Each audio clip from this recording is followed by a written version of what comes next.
আমাদের জনগণ জানে নামাজ ফরজ, কিন্তু জনগণ জানে না জেহাদ ফরজ। জনগণ জানে রোজা ফরজ, কিন্তু জনগণ জানে না দিন প্রতিষ্ঠা করা ফরজ। জনগণ জানে পরপর 3 জুমা না করলে বউ তালাক হয়ে যাবে, কিন্তু জনগণ জানে না ইসলামী রাষ্ট্র ছাড়া জুমার নামাজই হয় না।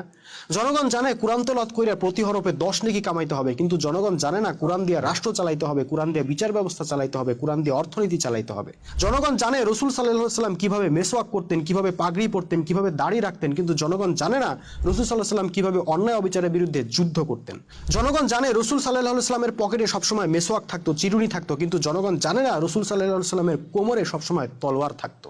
জনগণ জানে রাবিয়া বসরির জীবনী, মনসুর হাল্লাজের জীবনী, কিন্তু জনগণ জানে না উম্মতে মুহাম্মদীর দুর্ধর্ষ বীর, যিনি একাই রোমান পারস্য সাম্রাজ্যকে গুড়াইয়ে দিয়ে ইসলামের পতাকা উড়াইছিলেন, সেই খালিদ বিন ওয়ালিদ রাদিয়াল্লাহু আনহু এর জীবনী।